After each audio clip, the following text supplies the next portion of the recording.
Good afternoon, everyone, and welcome to this latest iteration of a series of programs that ORF was hosting on India's neighborhood. It's titled Neighborhood Scope. We've had programs on Pakistan, on Afghanistan, Nepal, and this month, in fact, this is a monthly series. This month we thought we should have one on Bangladesh, which is one of India's most important neighbors and a very important country even otherwise. And the idea is to discuss how things are unfolding in Bangladesh, India's relations with Bangladesh, and the international pressure which seems to be coming on Bangladesh on the issue of democracy. And we will try and examine the health of democracy or the lack of it.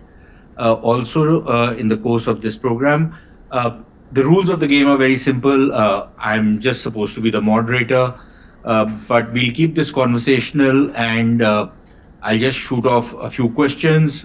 People on the panel are free to ask each other questions or add to something which one of the panelists has said. And that's the way we'll keep it. We'll try and keep it to about 1 hour and then about half an hour of a Q&A with the people present out here. So let me just start off by first introducing the panelists. We have Ambassador Veena Sikri out here. She's India's former High Commissioner to Bangladesh, and a person who's probably the go-to person every time we are discussing Bangladesh in India. We have Smriti Patnaik, again, a think tanker, a former colleague, a good friend, but also my go-to person when I need something on Bangladesh. We have, of course, Sayyid Badrul Hasan, a friend we've met many years ago and we've kept in touch. He's been writing for ORF, an editor and a political analyst par excellence, someone who's always we tap into when we need to know what's happening in Bangladesh. And we have Mr. Shahidul Haq, former Foreign Secretary of Bangladesh, also with us. And finally, last but not the least, a young scholar from ORF, Sohini Bose. So let me just set the ball rolling by asking Badrul Hasan about what the Americans often call democratic backsliding in India, but apparently there's a lot of democratic backsliding which is taking place in Bangladesh. And rule of law does not seem to be present if you ask the Americans in Bangladesh. So can you just give us some idea about the health of democracy in Bangladesh right now, and how genuine are these fears that it's become a one-party state and democracy is dead or dying in Bangladesh? Badrul. Thank you, Sushant, and my greetings to everybody who's there, Ambassador Veena Sikri and Smriti Patnaik and everybody else. And thank you for this session on Bangladesh. As you know, we are proceeding towards elections, if not in late December, early January next year.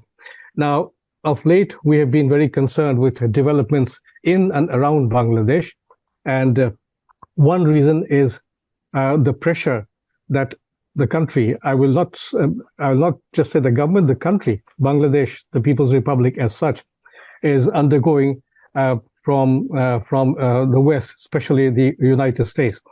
Now, to the question of democracy in Bangladesh, no, it's not perfect. We all know that. We all realize that it's not perfect, and we need to do a whole lot more to improve democracy. As to the question of the pressure that is being exerted, now, we in Bangladesh feel that what has been happening to Bangladesh and about Bangladesh with regard to American sanctions, with regard to suspending or cancelling visas of Bangladeshi officials, politicians, civil officials, military officials. Now that is unfortunate, and we also realize, well, that's my opinion, that this when you want to have democracy, when you want to influence a country to have full democracy, a better state of democracy, this is not the way you do things. I mean, you don't single out a country and impose sanctions on its officials or restrict visas for its officials. So that said, yes, in the run-up to the election, we need to ensure in Bangladesh that conditions are created for a free, fair, and credible election, unlike the election of the past, about which there have been many questions about the elections of 2014, the election of 2018. We realize that. But what we need to ensure is that through the elections and beyond the elections, there's continuity in such areas as the economic progress. Now, that can continue. And in terms of foreign policy, Bangladesh, over the last so many years, the last 14 years of the Awami League government, has developed a foreign policy which many regard as rather balanced and nuanced. We have excellent relations with India, although I might add that in 2014, when the BJP came to power, there was a lot of apprehension in Bangladesh that with the Awami League in Dhaka and the BJP in India, there might be tensions, because traditionally, historically, the Awami League has had very good relations with the Congress. But those fears have not worked, have been belied. And over the last so many years, Prime Minister Modi and Prime Minister Sheikh Hasina have been on an excellent trajectory, and also their governments. So that continuity in relations between India and Bangladesh is important. At the same time, Bangladesh's diplomacy is centered around the fact that it needs to reach out to other countries in the region. For example, the Russian Federation. We have good relations with the Russian Federation, and we also have we are still on a developing trajectory as far as relations are concerned with China. Though we also need to be careful about China's BRI and all that sort of thing, because we don't want to get into a situation where we'll have an Hambantota on our doorstep or a Gwadar on our doorstep.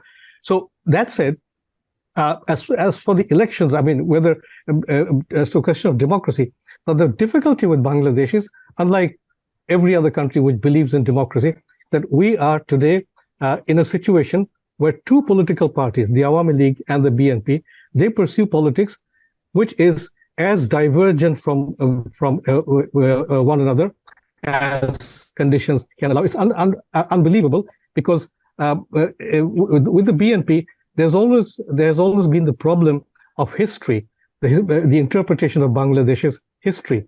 Now the point is, the BNP or its camp followers, they were in office for 21 years, from 1975 to 1996, and then for an additional 5 years, from 2001 to 2006. At that point of time, many of us, including myself, we refer to that period, those 26 years, as a dark age. Dark age in the sense that our history, we went to a stage where history was denied in our country. The history of the War of Liberation, which India assisted us in 1971, that was denied. The role of Sheikh Mujibur Rahman, the Awami League government, the Mujibnagar government in exile, that was all blacked out, that was all brushed out. So we need an election. See, to cut a long story short, we need an election where, after the election, whichever party wins, whatever the results, there will be no going back to that era of those 1975, 1996, and 2001 to 2006. Beyond that, as I said earlier, our democracy, we have democracy. We are happy that we have a democratic government. We are happy that there's been no attempt by any ambitious general in the Bangladesh Army, Bangladesh Armed Forces, to seize power as they used to do in the past. But we also need to ensure that our democracy is made more productive, is strengthened, and to do that, we need to ensure, the government needs to ensure, whichever party comes to power, it needs to ensure that fundamental human rights are respected, the Constitution is respected, and social welfare, a model of a social welfare scheme, which responds to people's fears, that is there. Now, economically, we have made progress over the last 14 years. As you know, we are Bangladesh is poised to move from LDC status to a middle income country status. The economy has improved. But then what we need to ensure, again, is that the growing divide between rich and poor, that is bridged. That said, there's also the question of money laundering, which has been bothering us in Bangladesh. A lot of people, a lot of influential people, they've gone abroad. They bought homes in places like Canada. We need to investigate how that has happened and how these people, basically civil servants and businessmen, they went there and bought homes. So these things are there, and I think I'll stop here. We perhaps might carry on later on. Badrul, you mentioned Canada. I don't want to go down that road because Canada has the potential of hijacking this entire discussion. But let me just turn to Mr. Shahidul Haq. Badrul talks about the need for continuity to happen in policies, in terms of relationships. But I don't think there is any guarantee that if there is going to be a change of government after the next elections, whatever the possibility of that, I don't think there's any guarantee that there will not be a change in direction, both in terms of what the government, the kind of direction that the Awami League government has taken. I don't see that happen. Now, in your assessment, in the event that there is a change in government, do you see that whichever government comes into power will continue, by and large, of course there will be some changes, but by and large with the same policy direction, or do you think it will be like a 360-degree turn or a 180-degree turn? My math is not very good. My geometry is even worse, but I think it's a 180-degree turn, apparently. Do you think something like that is likely to happen, or do you think it'll be just by a few degrees? Thank you very much for inviting me to speak on this topic. Very difficult questions. By definition, elections are always uncertain for everyone, whoever participates in that. And this is not... Can you speak a little louder, sir? Yeah. Can you hear me now? Yeah, it's much better. What I was saying that, elections by definition are very uncertain for everyone. That's the nature of the election. So therefore, in Bangladesh also, that plays out well. Now the question is, whatever comes, what that will lead to in terms of both the domestic policy and the international policy. Now, Bangladesh is over 50 years old state, although it's a civilizationally much larger history it had. By now, it has learned to organize both politically and economically in a very hard way. As Badrul was saying, that we had a period when things were not right, which he termed as a dark age. I tend to agree with that because it deviated from the whole ethos of our statehood and for which we fought. So certainly that there. Now, question is whether political parties that are currently opposing things would be able to learn from their own past history or not. This is up to them to figure out. But as a state, I think Bangladesh has matured, and the people would not accept anything but continuity in terms of economic progress, in terms of also the political process. Now, the democracy, there's nothing called perfect or ideal democracy. Every country has its own way of democratizing or own way of politically organize themselves for the benefit of the people. That's how I look at democracy. Whether that will be compromised or not, we'll have to wait to see. But whatever we learn from the past seems to go the other way around. So that's my kind of assumption. On the issue of relations with the outside world, we have also seen that in the past things were not the way possibly people and the neighbors expected.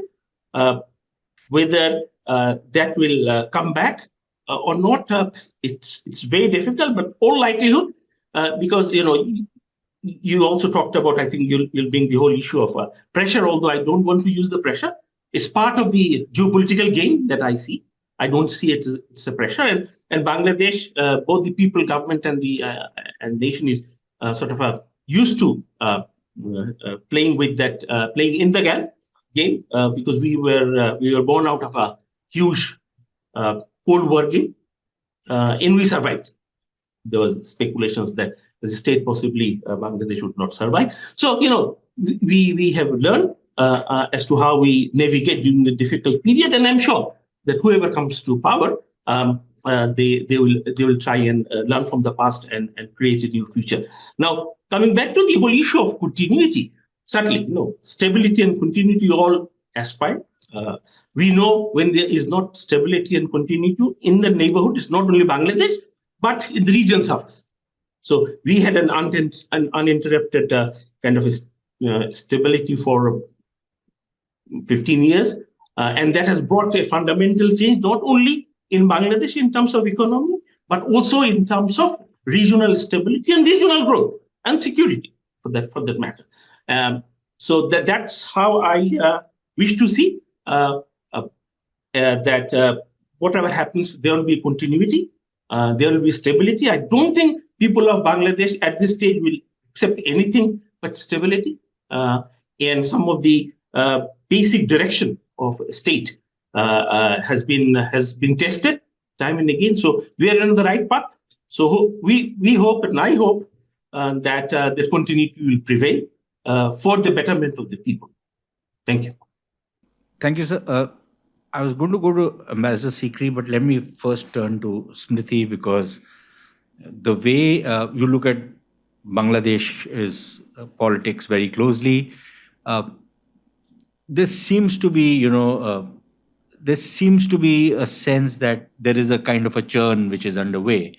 There is local pressures which are building up, partly because of the economy, partly for other reasons, partly for political reasons.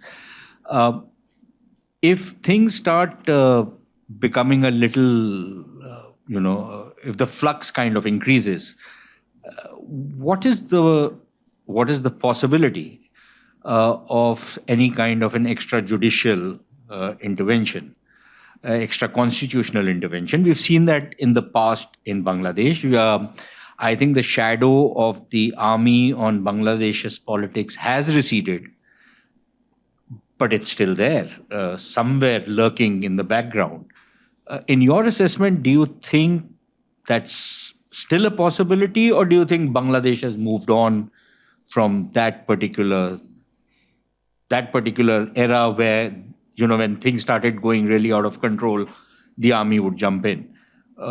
What's the sense you are getting? Thank you, Sushant. I think what you are saying is a very interesting question, and Bangladesh Army has been a keen watcher in politics, as we have seen in 2007 when there was political instability. I think they were prodded by the West to come in. But then again, military rule is now out of fashion. Of course, if there is too much instability, if there is, like, for example, street protest and all, which we saw in 2006 December, I would say that they would not like to come in and intervene in the politics. Obviously, there is no chance. But given that it reaches such a stage that, there is civil war and all, probably the stakeholders in Bangladesh's democracy, Bangladesh's economy, probably they will, in a sense, ask the army to step in, not in a direct sense, but in a sense like which we have seen in the past. I can't resist this. So what you are saying is, from a time when in Pakistan we used to hear Pakistanis constantly hankering for the Bangladesh model. We might see a Pakistan model in Bangladesh now. Hybrid government kind of a thing. It doesn't look like at the moment, definitely not. I would not say that on the ground people even talk about such a kind of role. But then again, if a country is going down the drain because of the civil war, because of the kind of instability where, it's like, solitary nasty British and short kind of situation then. But I think they're very happy in continuing with the international peacekeeping and extremely professional, I would say. And obviously very, very unwilling. Even the 2007 intervention was very unwilling. And they only came in when the United Nations, on the 10th of January said that if Bangladesh army does not, support the election, which was scheduled to happen on 22nd of January in 2007, then their peacekeeping role will be considered, reconsidered. So that actually prodded the army, but they did not come directly. But probably at that point of time, if you look, the situation was such, perhaps it was required. And it's not surprising that both the political parties at that point of time welcomed. And I think they delivered in terms of the voter list. They delivered in terms of holding a free and fair election in 2008. So, in a sense, if it is a worst-case scenario, perhaps yes, but definitely not like Pakistan army, where day-to-day affairs, even whether they are directly ruling or indirectly ruling, they're always intervening. So that kind of role Bangladesh army doesn't have and doesn't even aspire to have, I would say. It's curious the kind of pressure that the US in particular is seeming to be putting on Bangladesh at this point in time. We don't see the Americans tell the Pakistanis, for example, that let's have free and fair elections. We don't say this many other parts of the world, but in Bangladesh, they seem to be suddenly very, very keen to have some kind of democracy in Bangladesh, as though what is there in Bangladesh is not democracy. And it's almost like the Americans seem to be wishing for a BNP Jamaat-e-Islami kind of a government. Where is that coming from? Without going straight away into the question you've asked me about the US position, I'd like to say that I'd like to give a full vote of confidence in Bangladeshi democracy, because it's quite remarkable that in 1971, the people of Bangladesh were fighting for democracy against Pakistan colonial rule, I would say. Or, Pakistan totally, ruining their economy and not allowing freedom. They even banned Tagore and so on. So a people who still remember the liberation war with a great deal of, a great memory, a great war. They had the victory and they remember it every year. I don't think that they're a country which will move away from democracy in a hurry. That's number one. Number two, I think we saw in Bangladesh that after the tragic assassination of father of the nation, Bangabandhu Sheikh Mujibur Rahman, you had military rule for 15 years. But then you also had a remarkable instance of a country peacefully coming back, where both the major political parties, Awami League and PNP, their leaders actually got together. Sheikh Hasina and Khaleda Zia, to bring democracy back. And they've had elections by and large. The whole question arose because of the formation of a so-called caretaker government, which came about because there was beginning of distrust between the two parties. So they said, okay, every time we're going to have an election, we'll have a caretaker government, and that caretaker will be for 3 months, and then we'll have elections.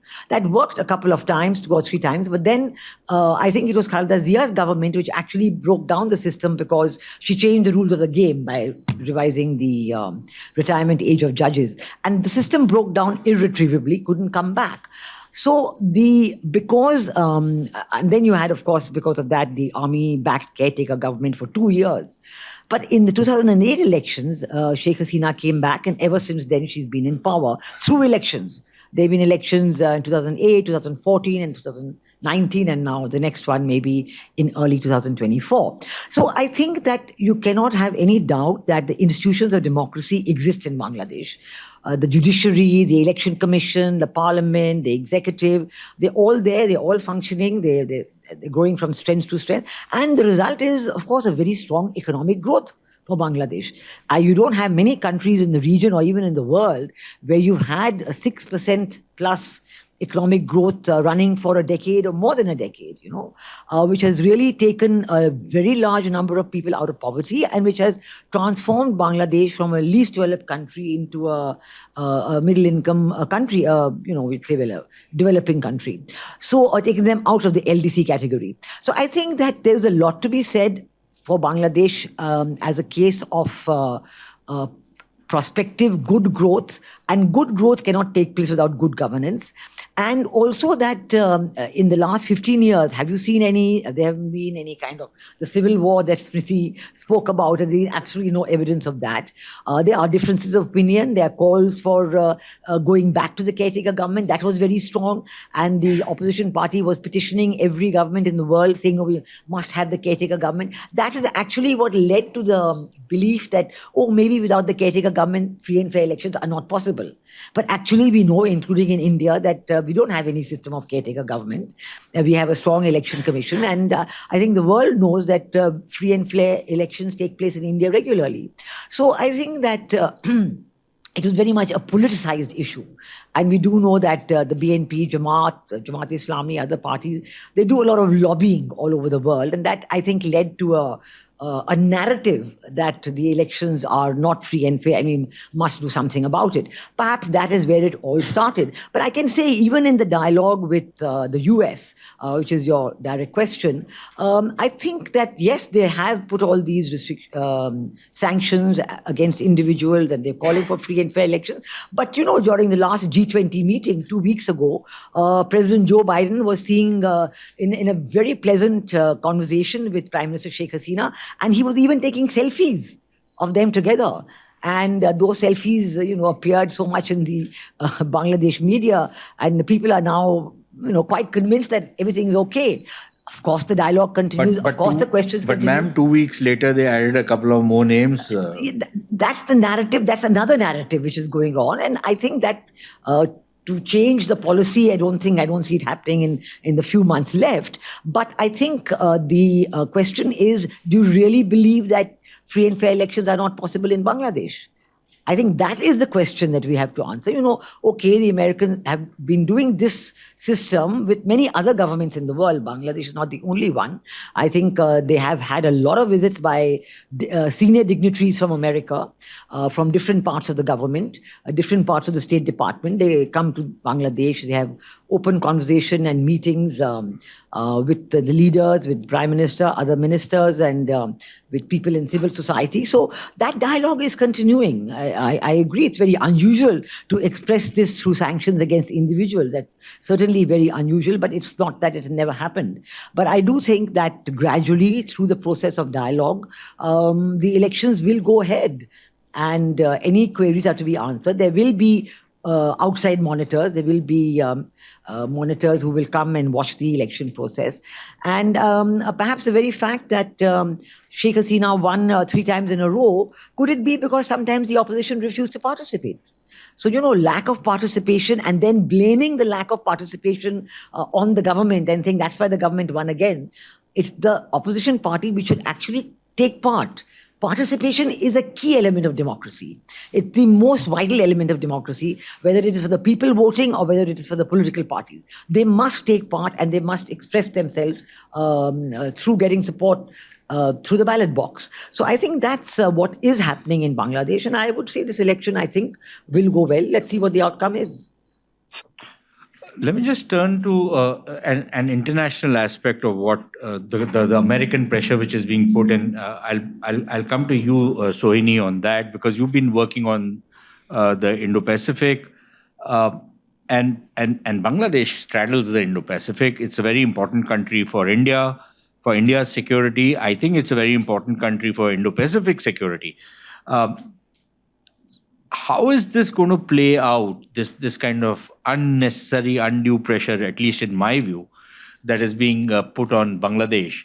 How does this play out in the larger Indo-Pacific strategy, both India's Indo-Pacific strategy as well as the American Indo-Pacific strategy? And I'm sure the Chinese must be licking their chops in anticipation that good, the Americans are shooting themselves in the foot on yet another country, an otherwise very friendly country like Bangladesh, and pushing them into our corner.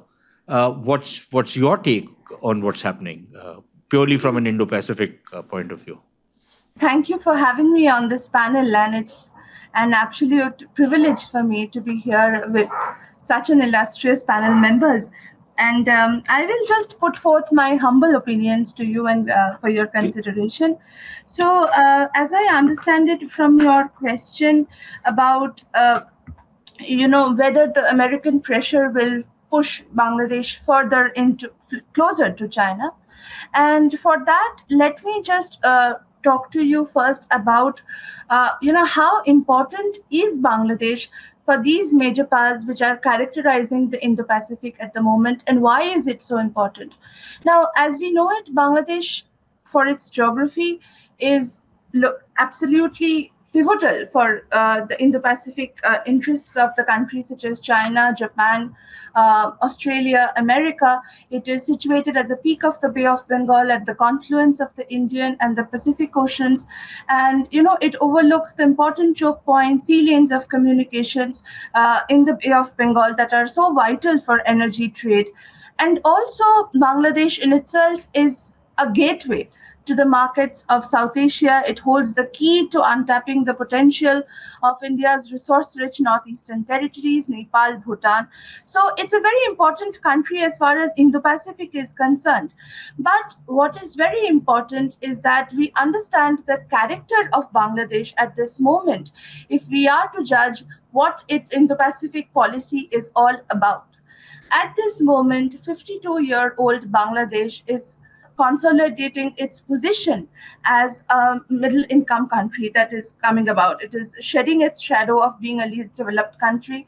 And in such a situation where Bangladesh finds itself in a kind of geopolitical churn in this region, Bangladesh wants to enhance its stand its ground, and that is what its Indo-Pacific policy is all about at the very instance. We have seen in the past few years, and even in recent months, there have been recurrent attempts to sway Bangladesh's political position into taking political sides, but and that has been done through various means. It has been done through overt statements, offers, even warnings. In fact, we have seen during the pandemic, Bangladesh was warned that it should not be joining the Quad, and especially after China gave its vaccine supply aid, and to which there was a very strong Bangladesh response that asserted the autonomy of the country. And I think that is what embodies Bangladesh's spirit in the Indo-Pacific outlook that it has recently published, because, it is very clear that no matter what the geopolitical churn is at the moment, Bangladesh will hold its ground and prioritize economic prosperity and economic development above all. It is catering to the aspirations of the youth in Bangladesh at this moment. And these are the people, we must remember, these are the people who have experienced rapid economic development in the past few years. So these people are aspirational about the future. These people would like to see more cooperation in the region. These people would like a better life. And therefore, Bangladesh, given its geography, given its position as a middle-income country, straddle between India and China, with a considerable amount of US infrastructural investments in it, Bangladesh will want to maintain a kind of autonomy, a kind of neutrality by which it will cooperate with each of these countries, but it will stand its own political ground. Its external engagements will be purely economic. and it will be politically neutral. This has been amply borne out by its Indo-Pacific policy. And I say this time and again because the first guiding principle of the Indo-Pacific outlook, if we see, is an reiteration of the Bangabandhu Sheikh Mujibur Rahman's age-old dictum, friendship towards all, malice towards none. And apart from this, there is an iteration of the fact that Bangladesh does not support any kind of interference into the internal affairs of other states and expects the same from the rest. There is also an emphasis and in all of its guiding principles, as well as the 15 objectives that it highlights, that Bangladesh seeks regional stability and international cooperation to secure many of the interests that it highlights in this document. So at this moment, no matter what kind of pressure or what kind of elections that we see in Bangladesh at this moment, it is a very clear indication that Bangladesh has its own standpoint, and this is a standpoint which is neither reflective of what China wants, nor is it reflective of what USA wants. It's reflective of a country which wants economic progress and one which wants to create its own identity as it moves ahead. Thank you. Let me just come back to you, Mr. Shahidul Haq, on partly this same question, but from an Indian point of view, which is that, while this pressure has been building up on Bangladesh from the American side, there's been growing disquiet in India over why Bangladesh is being pushed the way it is being pushed. And one hears that India has been talking to the Americans to go easy on Bangladesh. What, in your opinion, is the likely outcome of this? What are you hearing at your end? What's your assessment on the road forward? Do you think India needs to push harder? Is there some kind of coordination which is taking place between India and Bangladesh on this particular issue?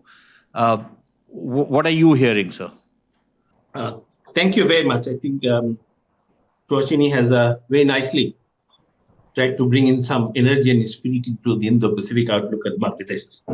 Thank you very much for that. On the issue of pressure, somehow or other, I'm not very comfortable with the word pressure. I think it's a game, geopolitical game.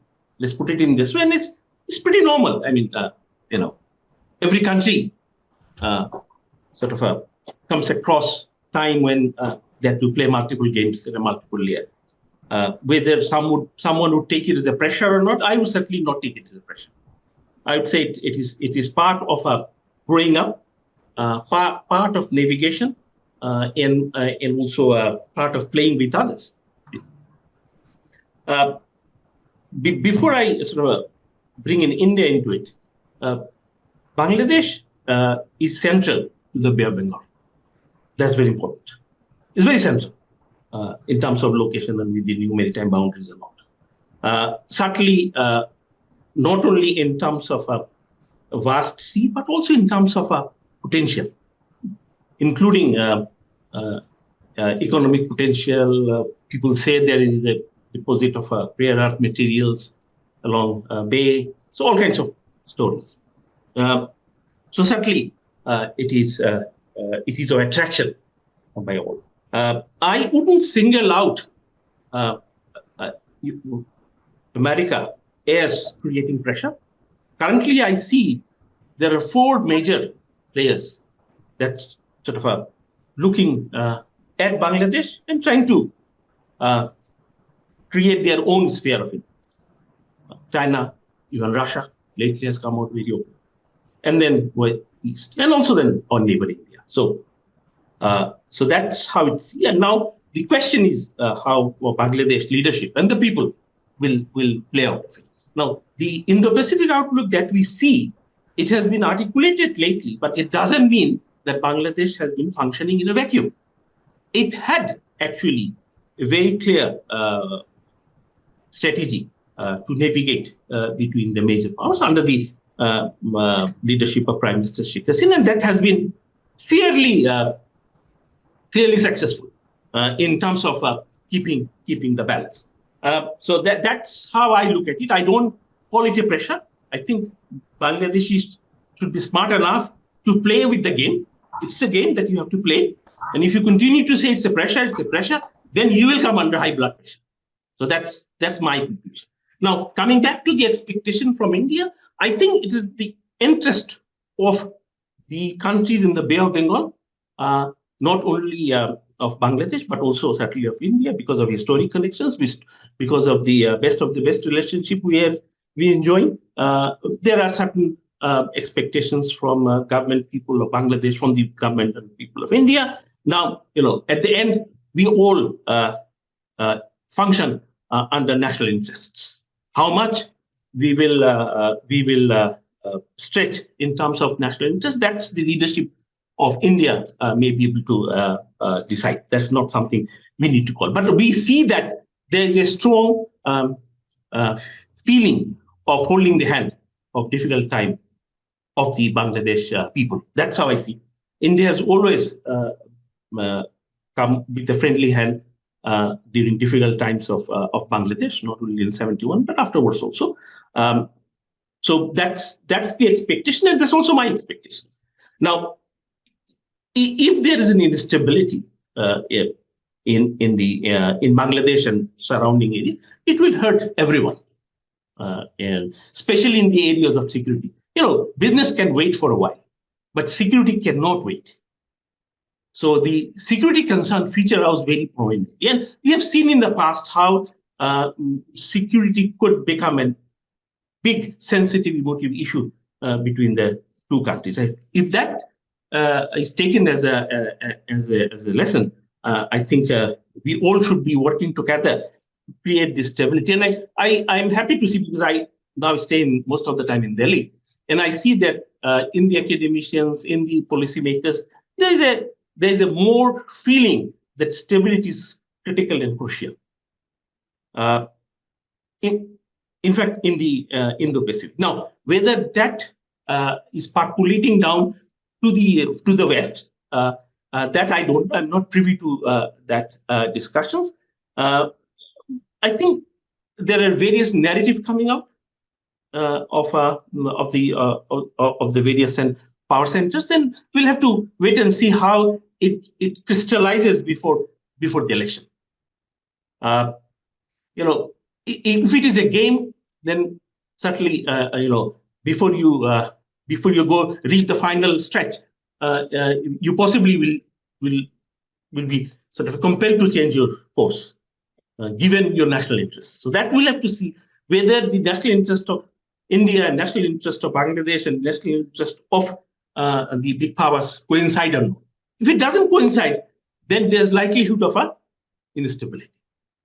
And in that unstable weather, in that stormy weather, how much Bangladesh and India holds each other's hands and passes the time is worth seeing. And that's why this kind of discussion is very critical. So I'll bring in another issue. I think when we discuss about our own international interactions, relations, and the domestic policy, we always look at from our own perspective, which are Western educated, have been growing up in a system that are not likely shared by many people in Bangladesh and also in India. Now, what the people are thinking, that's very critical. People of both the countries, especially in the bordering region, they're also, as far as my information goes, they're also very worried, both sides. So that's very critical. Would that have a reflection on the election? That's something to look for. Thank you. Badrul, Ambassador Shahidul Haq talks about the need for Bangladesh and India to hold hands when things become very difficult. But things could become very difficult if, for example, the Islamists in Bangladesh were to return to power, even if it is on the back of a vote, of a ballot. Is that a realistic possibility, because at least insofar as street power is concerned, we do see these guys wield a lot of street power. We see that the Jamaat has suffered blows, but it hasn't been decimated. It's pretty much alive and kicking, as are its networks. We see the BNP, which is like a good-looking Jamaat, if you will, but we see the BNP also kind of resurging, and there is no evidence to suggest that the BNP might have changed its spots. It's pretty much the same old BNP what it was. But your political assessment, because you have been writing on Bangladeshi politics and you study it very closely, what is realistically the potential of these groups to actually be able to win an election and defeat the incumbent? Thank you, Sushant.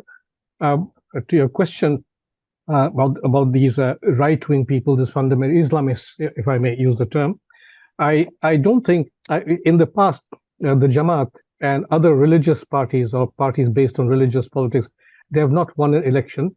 But the last time they went to power was riding piggyback on the BNP. That was in the year 2001, and they even had some of their own leaders inducted into the government, people who are and were considered war criminals for their roles in 1971. And as we all know, they have been tried and they've walked to the gallows. So at this point of time, the right wing is. I wouldn't say that we don't have any worries about them, that they can't come back to power on their own. They might not, and they will not. But they remain an irritant in Bangladesh's politics. Irritant because it is the BNP which encourages them. Now, talking about the BNP, if you look at the history, we all know the history of the BNP. It's denial of history, it's anti-history, whatever you call it. A few months ago, as it began its campaign of removing the government. Now, these days, instead, rather than emphasizing a caretaker government more, what the BNP has been doing is to launch a one-point movement to oust the government. Now, that is a matter of concern. Either you want fair elections, free and fair elections, or you want to overthrow a government. So the BNP, in the last few months, as I was saying, it came out with a 27-point plan, which it called reforming the state. The surprising thing is, while the BNP called for reform of the state, it had some good points, bad points, but it never talked of reforming itself. In the years since 2006, when it was last in power, it left office in October 2006, it has never gone for introspection. Now, and which means that it has never gone for a change in policy. It has never gone for an analysis of why it lost. It has continued on the same path. So the fear is, if it comes back to power, it will go back to what it used to do in the past, what it did in the past. So that said, there's also the question of, we come to the question of fair elections. Fair elections. Now, again, Mr. Shahidul Haq has talked about pressure. Of course, he has his own opinion on pressure. I would say that the pressure, I'll use the word pressure, that we have been having from the United States government of late, sanctions and visa restrictions, all that raises the question among us: do the Americans, say, if not others, if not the European Union or others around the world, do the Americans really want fair elections, or are they interested in seeing the back of the Awami League government? I say this because there have been two times in Bangladesh's 52-year history. The first was during the 3.5-year administration of Sheikh Mujibur Rahman, when it was a purely Bengali nationalist government, and the Americans were not well disposed towards it, and we saw the consequences. We have Christopher Hitchens writing a book called The Trial of Henry Kissinger and their role in the overthrow of the Mujib government. Now, after all these years, we have another nationalist government led by Sheikh Hasina. We may agree or disagree with some or many of her policies, but the fact is that the Awami League has always led a Bengali national government. So whenever a nationalist government has come to Bangladesh, as in other countries like Venezuela, for instance, the United States has been very uncomfortable. So our question is, so do they want free and fair elections? Or do they want to see the back of the Awami League government, and do they want the BNP Jamaat government to BNP Jamaat to come to power? We realize if we go back to the history of Bangladesh before 2006, minus 1996 and 2001, we see that the Americans and the West largely, they're very happy with, they're very satisfied with those governments being in office. But with governments such as Sheikh Hasina or Sheikh Mujibur Rahman's, they've never been happy at all.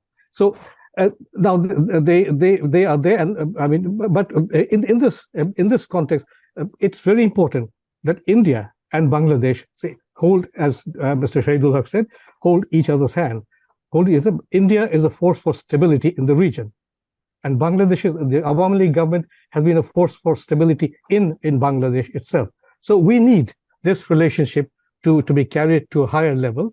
And of course, Bangladesh has its own policy, foreign policy. Sheikh Hasina has foreign policy perspectives. Sheikh Hasina was there at the BRICS summit in Johannesburg. She was there at the G20, which testifies to Bangladesh's expanding role in the region and also on a global basis.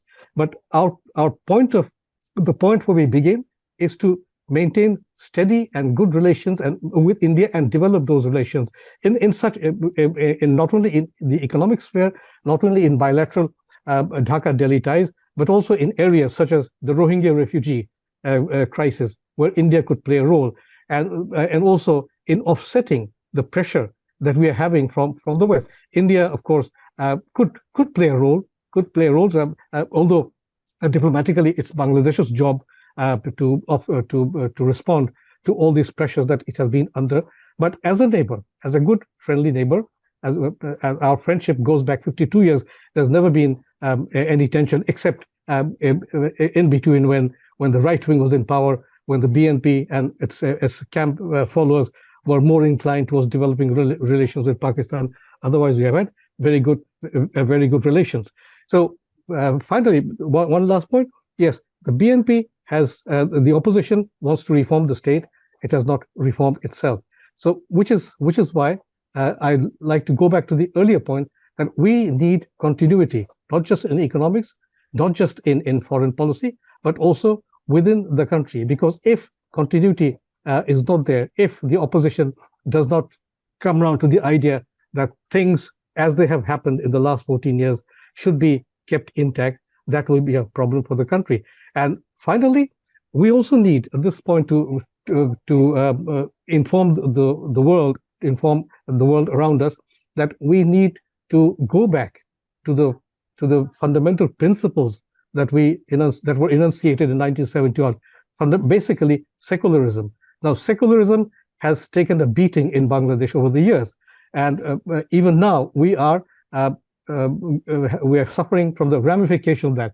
See, the General Ziaur Rahman, General Hussain Muhammad Irshad, Begum Khaleda Zia, they led governments which were inclined, which based their politics on I won't say communalism, but an absence of secularism, and we are not yet free of that, despite the fact that the Awami League, which is a secular political party or calls itself a secular party, has been in office for the last 14 years. Still, it has had to contend with the dark legacy of those regimes. We still have something called Islam being the state religion. Now that has not gone away. Then in General Irshad's time, the weekly holiday was changed from Saturday and Sunday to Friday and Sunday. We have not been able to move away from that. Then again, you see all these even the ruling party, ruling Awami League politicians, in order to satisfy the right wing, on their posters, on their election posters and other posters, you will see they have Islamic inscriptions on their posters, which shows that they're a little afraid of rocking the boat. But I think if the elections in January result in bringing the Awami League back to power, it should be able to move ahead and bring about some changes. And one final point, In fact, I've written on this point. In the last 14 years, the Awami League has made many constitutional changes. It has gone from trials of these collaborators and Bangabandhu's assassin, but it has not gone for a change in the constitution, which should stipulate that Bangladesh's politics should be based on Bengali nationalism. And what we have now, even now, is that Bengali nationalism of the Awami League is poised against the so-called Bangladeshi nationalism of the BNP. That should be taken care of. Thank you.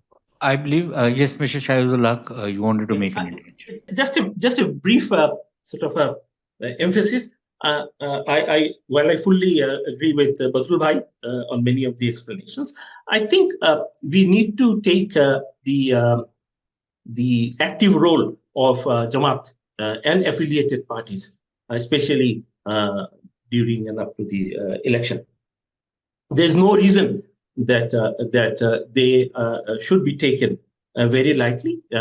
We know that in 1971, there were some says 3%, some says 5% people did not believe in Bangladesh, and they continue to remain in Bangladesh and form a strong kind of a support base with the support of PNP when they were in the government. So they're there. We have to recognize them, and I think Bangladeshi people have to find a way out to keep them onto the margin and gradually get them on. So undermining their strength could be a fatal blow to any future secular government, both in terms of election and also post-election. You have to take into consideration, and I think the society, Bangladesh, is going through also some bit of a transformation, centering around the faith issue and the whole nationality issue, as Dhruv has rightly pointed out. So that's there, and any political party which would participate in the election has to take into consideration, and I think come out to a certain extent without hedging very clearly that what that particular party is for and against. But undermining and in thinking that they will not be able to make a dent in politics in Bangladesh would be extremely fatal for any future of Bangladesh. Thank you. Smriti, let me just turn to you on what I would call a somewhat uncomfortable question in the conversation which we are having right now, because it relates to the condition of the Hindu community in Bangladesh. While I agree that the Awami League government is vast improvement over what the BNP Jamaat combined was all about, but the fact of the matter remains that the state of the Hindu community is not exactly anything to write home about. There are huge problems going, and in many cases, we see there are people from the ruling party who have been involved in crimes against the Hindu community, and very little redressal has been available, at least from what we've seen in the public domain. Temples have been defiled, all kinds of things have happened. How does that play out between the two countries, both at the official level as well as at the people-to-people level? The official level, last time, there was some sort of reaction from the government, but considering the fact that you have a secular government in Bangladesh, that actually, in a sense, there is a lot of expectation to address some of the issues, and especially during the Durga Puja time, which is just around the corner, this attack on idols. And we saw last time what happened, and this is being done by the, Badrul Bhai was speaking of Islamists. So this is being done by some of the Islamist element, and some of the time I have the feeling that the police actually doesn't act at the right time. One really do not know whether they have any kind of political motivation or whether these are local events which they cannot prevent. Like, for example, last year, the Quran being placed in the Durga Mandap, which led to riot, and this actually spread across. And some of the time there are posts which is posted in the Facebook containing some blasphemous kind of stuff there. And on the basis of that, the Hindu community has been attacked. But also at the same time, I would not say the target is only the Hindu community, but also the target is the Bangladeshi liberal secular people. They are equally the target. About the ruling party thing which you are saying, it's much more about the vested property. So in a sense, which is the enemy property, and in 1972 it became vested property. Some of the cases are there in Bangladesh where, like, for example, if somebody wants to make money in collusion with some of the administrative, this is not, I'm not generalizing here. So your property is put into vested and your own property, and then again you go bribe and get it out of that particular list. And that actually affects many of the Bangladeshi Hindus who have been victim of this. So in a sense, there is the Hindu community currently, some of them are holding very, very senior positions. So the government to that extent has addressed. But also at the same time, at the local level, I think some of the time it is actually not under the control of the government. It goes just out of control. Here also, we are speaking of Jamaat and we are not speaking of Hafazat Islami. I consider the social engineering of the Islamism is done by the Hafazat, not so much by Jamaat. Jamaat is much more political. And if you see the textbook revision, where I think, if I'm not mistaken, Tagore and other things were taken out, it was done by the Hafazat Islami, and the Hafazat is basically the ulema.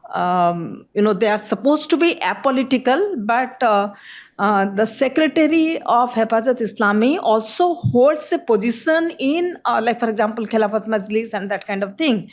But I have not, when I spoke to some of them, I've asked that how do you reconcile with a apolitical post in Hafazat Islami with a political position in a religious political party. So obviously this is being used, and they have the madrasa student who are mobilized. There are also opinion that basically it's Jamaat uses them for mobilization, but Hafazat has mobilized in the past. 2013 is one of the example, and they also have come out with a kind of demand because it is just election time. So everybody will come up with their own list of demand which they want from the government to do. I think probably there the government needs to be a little careful. Like, for example, some of the madrasa degrees, like the graduation and the post-graduation, have been recognized by the government. So as a result, many of the madrasa students earlier who used to come to the university to study can directly enter the civil service, can directly enter. They did not have to come to the university system, having passed from the madrasa. So I think those are a kind of challenges, not just for the country, but also Bangladesh as a state, which is a secular state, which is a very, very syncretic tradition it has. And also at the same time, there is quite a bit of tolerance in the society, and there is always a kind of relationship that exists. At the end of it, I think it is much more of the identity to do with the Bengali identity than of a religious identity. I would say that. Ambassador Sikri, the relations between India and Bangladesh were not very good before Sheikh Hasina came back into power in 2009. And one of the things which she did, which dramatically changed the nature of the relationship, was to address some of the long-standing security concerns that we had in Bangladesh. And then, the economic interaction, just the descriptor of this particular event tells us that it's gone up from $2 billion to about $14 billion over the last, 15 odd years, which is fabulous growth. But underpinning that is the kind of security sensitivity which has been shown. How do you see that play out going forward, more so in the event of a change in government? Well, I agree with you that the security issues between India and Bangladesh have been paramount. And certainly when I was in Bangladesh, and it was the government of the BNP led by Khaleda Zia, the security issue was the prime consideration. And all the insurgent groups and even insurgent groups from within Bangladesh, I mean, they were all completely had the free run of the place. And the moment you give some information about a group, then it moves somewhere else. It was a very fluid and difficult situation. And also we did see at that time, that every terrorist attack in India had a Bangladeshi footprint, with some support. Either the terrorists were coming to Bangladesh and then coming to India. Now, this has completely changed because I think that Prime Minister Sheikh Hasina has made it very clear that the people of Bangladesh don't want such kind of a situation where their territory is being used against a neighboring country. So her foreign policy, as was explained by our colleagues from Bangladesh, that, friendship with all, malice towards none. This is important because you don't want to have a foreign policy or a relationship based on adversity, based on, doing somebody down and thinking that your goodwill or your strength internally is by putting that person down. I hope and very much believe that this aspect should now be part of the psyche of the Bangladesh people, that they would not go back ever to a situation where they believe that encouraging state actors and non-state actors who are inimical to another country would help their cause. I think there's a lot of maturity among the people of Bangladesh. And I think that India-Bangladesh relations have developed so much. You mentioned trade, and in addition to trade, investment in every way, connectivity, let's say even oil pipelines and bridges and construction projects, community development projects. It's enormous. I mean, the interaction is huge. The number of Bangladesh students who come to India every year is in the hundreds, and they come, they study, they work for some time, then they go back to their own country. So there's a lot of interaction, and India and Bangladesh relations have really matured. And matured on the basis of mutual benefit, mutual trust, and mutual respect. But do you think it's irreversible? Well, in that sense, in political life, very little is irreversible. I mean, we've seen whether it's in India, out of India, any other country, you have to develop a trust. It's a silly question, really. No, I think you have to develop a trust, and beyond just governments, that feeling of trust has to be between the peoples, So the people of Bangladesh and the people of India, they have to have that genuine feeling that we have to do things which benefit each other. I mean, if you look at, let's say, even 1971, if you look at the history of 1971 and India's support at that time, Indira Gandhi was Prime Minister, the first sort of source of support was the people of India. And they were the ones putting pressure on the government, on Prime Minister Gandhi. They said, no, you've got to do something. You've got to help. You can't leave it, like that. And look at the people coming across into the refugee camps. That pressure from the people was a very big factor that decided the government of India's policy at that time. So I think even today, we have to create good people-to-people relationships, understanding of each other's interests and the basis of mutual benefit and mutual trust, so that this thing will never happen again. And I certainly hope that we have been able to. But do you sense that level of maturity, for example, in the current leadership of BNP? Well, what they're saying is that it is there. I mean, and if you look at it, India has not been a factor in the elections in Bangladesh almost ever, even in the last 3 elections or even in this election as I see it. India is not a factor. Although I must say that the political opposition, maybe Jamaat-e-Islami and BNP, maybe the BNP as well, they do try and create that kind of generate anti-India feeling because they try to link it with the Awami League. But there is no such direct link. India has always been willing to work with whoever is the government in power, and again to build up this kind of mutual trust. So I think that again I would leave it to because today there's a very strong educated middle class in Bangladesh, Industry has grown. There is much more of an interest in stability. And, as we saw when there was that horrible terrorist attack on the Holy Artisan Bakery, there was such a furor of revulsion from the people. So one would hope that they themselves would realize that, encouraging illegal elements because they're against your neighboring country, they're going to bite your hand. It's like snakes in the backyard, Hillary Clinton's famous comment. So I think that this question of stability in Bangladesh should be as important for them as it is for us. I mean, we want Bangladesh to be stable, prosperous, and a strong democratic country. So they should want that for themselves as well, I think. And I hope that that degree of maturity has come, and we will continue to have good relations. Before I go for the Q&A, Sohini, a last question to you. On this whole connectivity projects which have developed between India and Bangladesh, and I think that is one of the most remarkable developments to have taken place, because for the longest there was virtually no connection. But now there have been a spate of these connectivity projects, pipelines and road networks, railways, waterways. How is that progressing right now? How much of it is changing the dynamics between the two countries? It's still work in progress, pretty much. But even so, how much of impact do you think it's starting to have on the ground?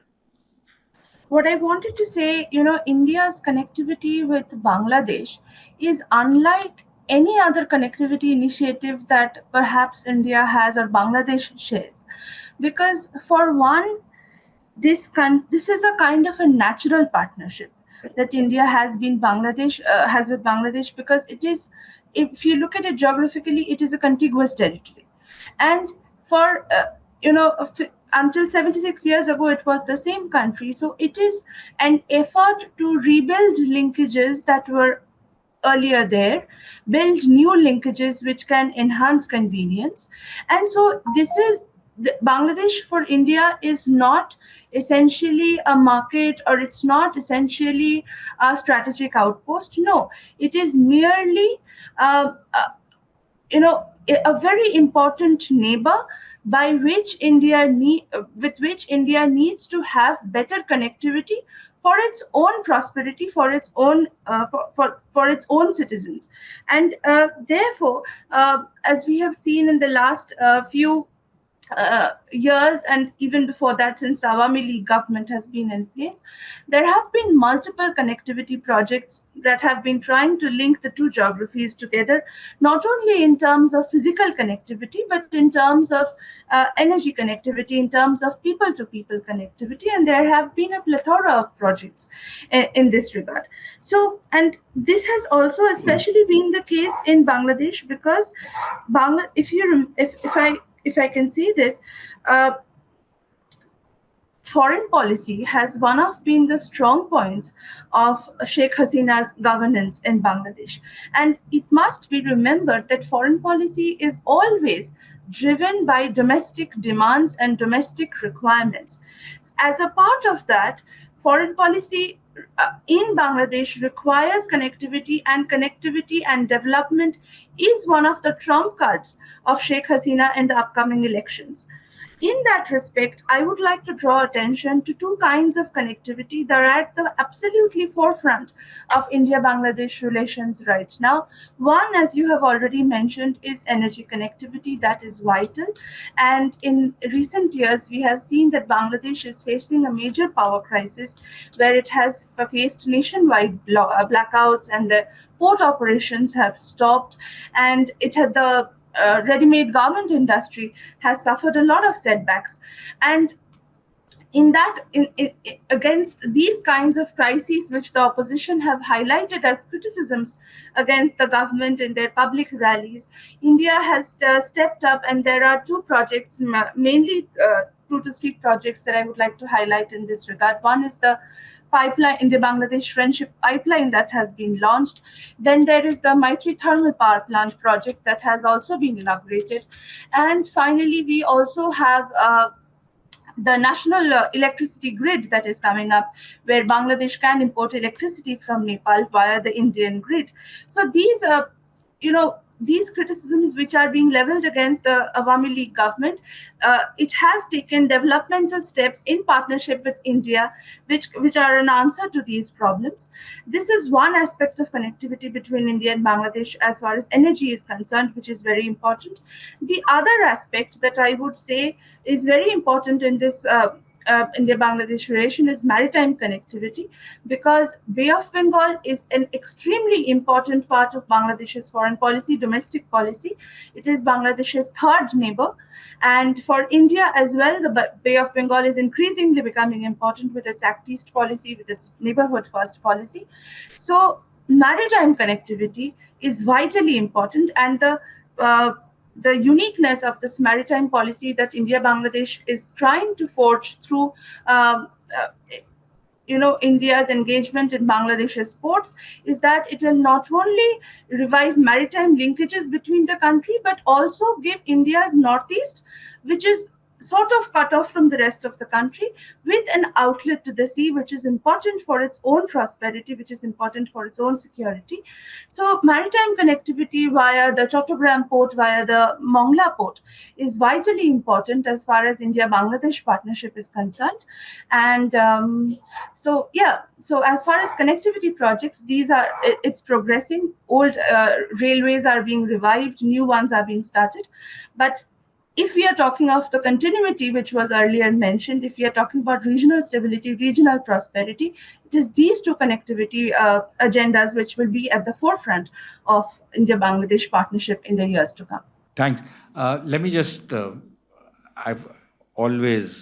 time management is terrible, but we'll go to the floor now. Anybody with questions and answers, please introduce yourself and say who you want to ask the question to, please. My name is Chandan Nandi. I'm an independent journalist. My question would be, I have two questions. One to... Can you just keep it to one? Because yeah, all right. Okay, I'll put it in two, but then...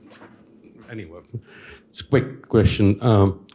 Over the years, we have seen that, the Chinese influence in Bangladesh has gone up manifold. To a point, it has now reached a point where the foreign minister of Bangladesh unabashedly said that our cooperation is going to go up should this government come back to power. And this was after the BRICS summit. Now, how do you see, I would assume the House here feels that India's relationship with the Awami League government should continue.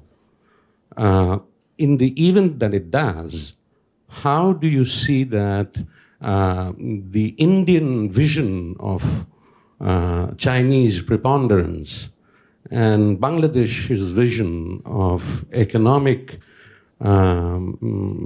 deepening economic ties with China, how do you think these would these two visions be incompatible or irreconcilable? That's just one question. I'll ask you to take it, but let me just take 3-4 more questions and then I'll just farm them out. Please. Bangladesh, as a journalist, enough has been discussed about India factor, but two specific issues in the months and weeks to come. Would TISTA be a factor again? Number one. Number two, the CAA, the Indian law that has caused some... Whom are you asking these questions? The panel, all of it. You don't want to direct it to anyone specific. So one is CAA and the other one is TISTA. Maybe I'll ask Mr. Shahidul Haq to take the one on CAA and Badrul to take the one on TISTA, but let me just take a couple of more questions. Yeah, please. Can I suggest overruling the moderator? I think the CAA should be answered by one of our panelists from India, because we consider it to be a domestic issue. So they have to tell us as to how it's going to. Okay, so But TISTA certainly we will try. Okay, Ambassador Sikri is always ready to field as many questions as you can throw at her. Absolutely. Yeah, please go ahead.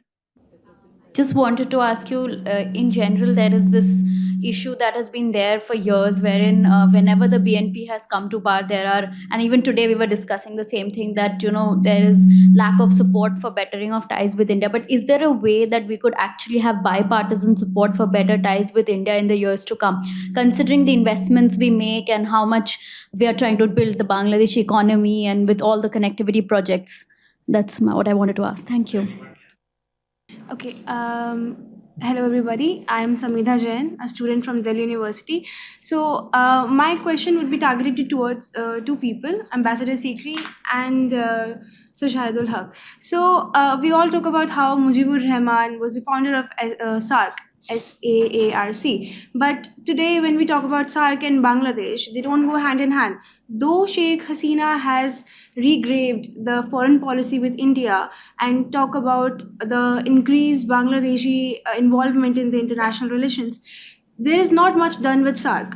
So SAARC and Bangladesh, they still are very unfamiliar with each other. There is not much done in SAARC. So any ambitions of Bangladesh in SAARC? Any way to revive SAARC? Ambassador Shahidul Haq, you can take the one on SAARC and maybe the other one on TISTA. Yeah. Okay. No, thank you very much. On the issue of SAARC, certainly this is the only regional body that we have in South Asia. Certainly is dysfunctional, to say the least. In terms of its impact on South Asia, that's where you try and find out how much it has contributed to the development and well-being of the region for which it was formed initially. Politically, minus. Technically, yes. Technically, SAARC has been able to create some bit of an energy, interests, and collaboration. For all this sporadic, it is gradually fading out, but some of the centers are doing their best, especially those are located which in, say, Bangladesh, Nepal, India, and Bhutan. What is the future? I don't see any future as such, given the political dynamics of the region. And I think when SAARC was conceived, we were in a different era, and now we are in a different era. I don't think SAARC, like organization which spells out in the charter that it will not talk about politics, has very little chance to make a mark of today. So we have already moved into third and fourth generation of international organizations, platforms, regional bodies. So certainly that has taken a backseat. And there are others, similar platforms where Bangladesh, India, and South regional or sort of states can collaborate. So I do not see as an individual much that SAARC would be able to achieve in the coming days. On the issue of TISTA, I have spoken quite widely on this.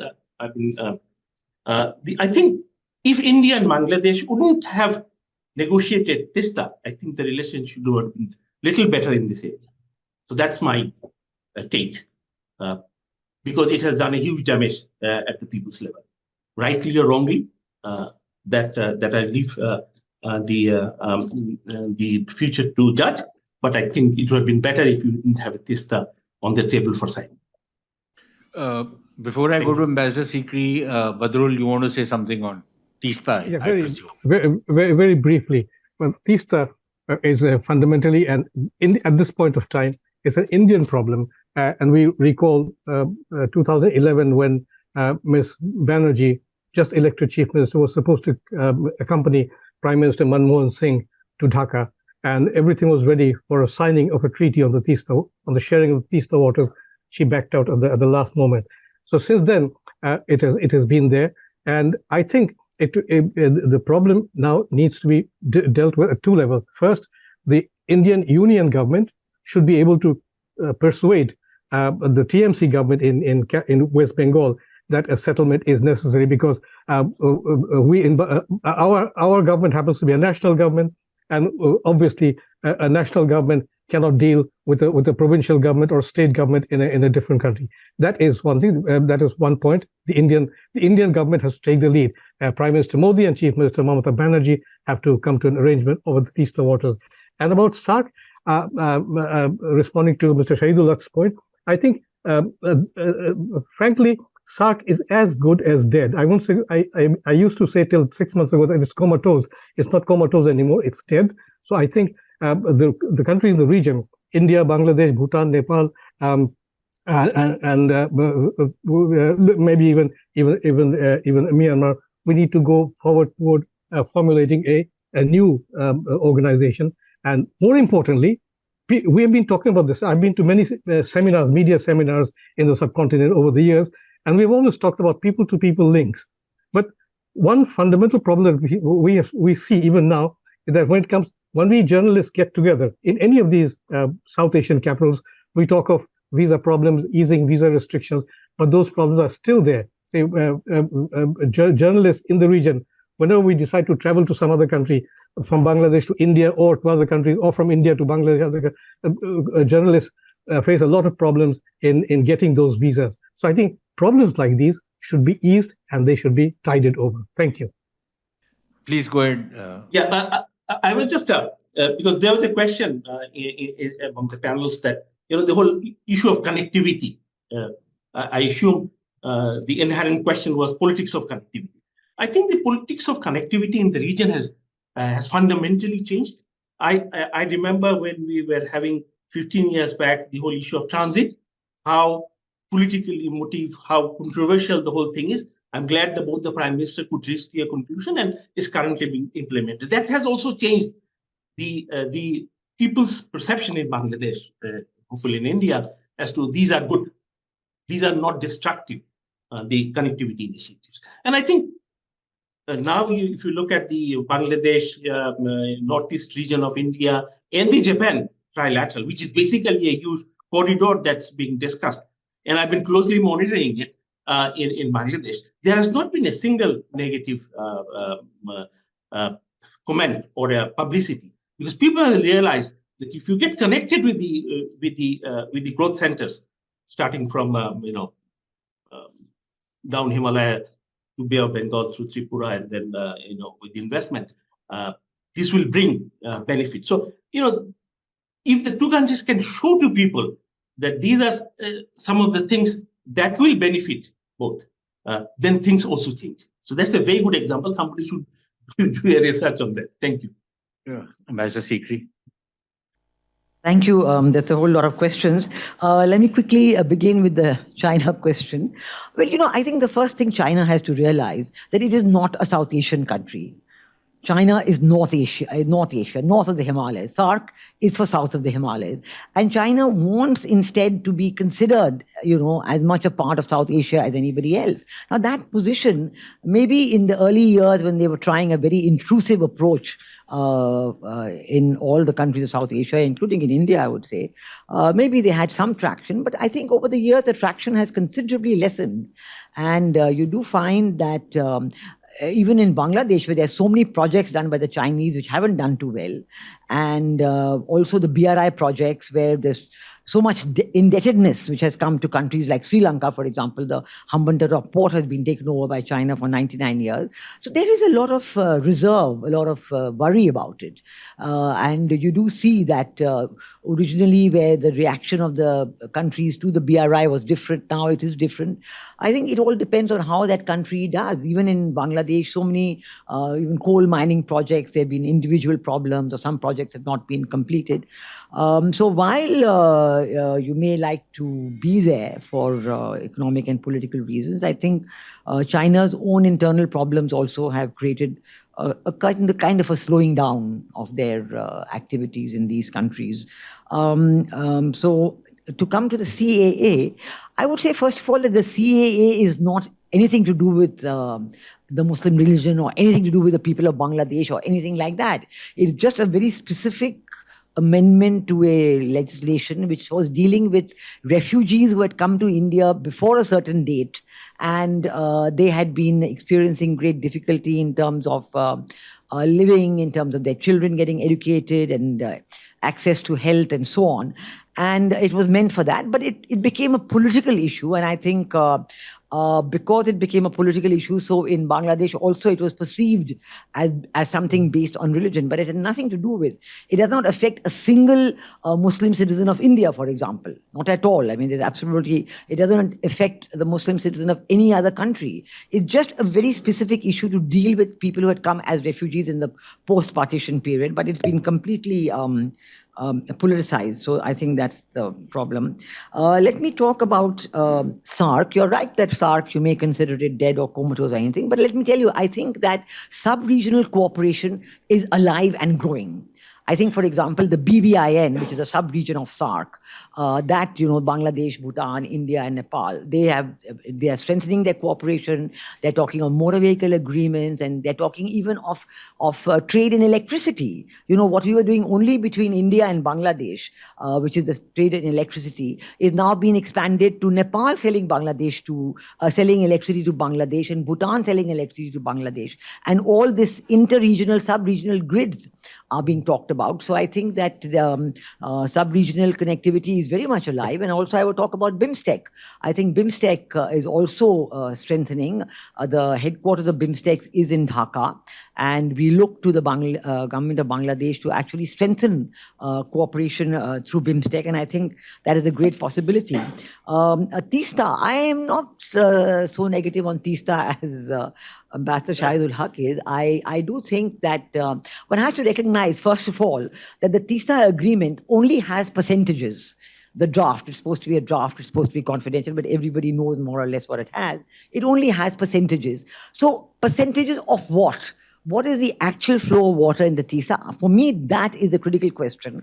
And I have been saying, even from the time that I was in Dhaka, so maybe for the last 2 decades, I've been saying that the first thing to do with TISA is to have a joint hydrological survey of the TISA and assess how much water there is in it and how much of that water is available in the dry season. So if there is, TISA is a unique river in the sense that 90% of the water availability is in the monsoons in the wet season, and only 10% is available in the dry season. So the dialogue on TISTA has to include conservation of water, which in the rainy season is causing floods everywhere. So we have to talk about how to conserve that water, whether to have, to build reservoirs and so on.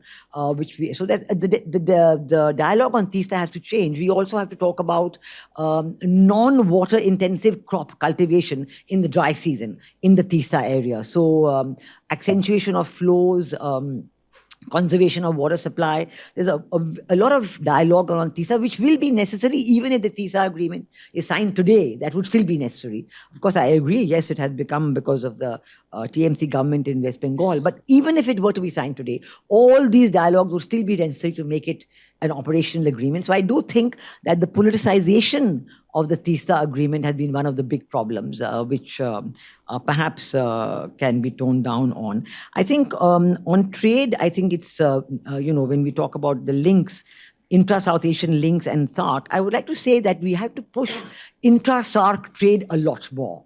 If we want SARC to be helpful and perceived as good by the people, we have to have much more trade between the nations. In South Asia, only 5% of the trade is among us, whereas in East Asia, the figure is 50% of trade. In ASEAN, it is 25 or 26% of trade. So we don't trade enough. Fortunately, Bangladesh and India are now an increasing exception to this rule, and we have stepped up our bilateral trade enormously. So I think judging from the success of Bangladesh-India bilateral trade relations, I think we should be able to carry it forward and show to other countries that this is very much doable. There was one on bipartisan. Yeah, the question. I think that definitely would be a objective. It would be a very good outcome. And of course, the BNP, but not the Jamaat-e-Islami, but the BNP has been, saying things like, oh yeah, we will have very good relations and so on and so forth. Well, it's to be seen, to be believed whether in the last 15 years something has changed in the BNP. We will have a look. Ultimately, I think the bipartisan support for India has to come also from the people. Political parties cannot use their position as purveyors of opinion to turn the people against a country. And that was a problem with the BNP earlier, when I remember when we were talking of that gas pipeline through Bangladesh to India and how it almost came through, but it was just turned on its head and not allowed to happen. And then you had a campaign which turned the people against it. So I think that this is a big responsibility of all governments. You cannot have and the media also has a responsibility, and of course a lot of good people-to-people interaction. But I'm sure we'll get there. I am sure there should be bipartisan. With India's economic growth now, I think there's a lot of interest among all the countries, and they see a value for it. For example, Bangladesh trade. When I was in Bangladesh, you will not believe the trade between India and Bangladesh exports to India was so low. They had not even crossed $100 million. They were like little above 50. Now it's more than $1 billion, getting on to 1.5, even maybe more than that, $1 billion. So that involves so many corporates, so many companies, so many individuals get jobs because of that. So they see the advantage of it. So it's a collective effort. Let me thank Ambassador Shahidul Haq, Badrul Hassan, Sohini Bose, Ambassador Sikri, and of course Smriti Patnaik, and all of you out here for having come for this particular dialogue. And last but not the least, let me thank my two young colleagues who've put it all together, Shivam Shekhawat and Aditya Gowda Shivamurthy. They've done all the hard work. I just come and sit out here. So let's give a round of applause. Thank you, everyone. Thanks a lot. Thank you. Thank you.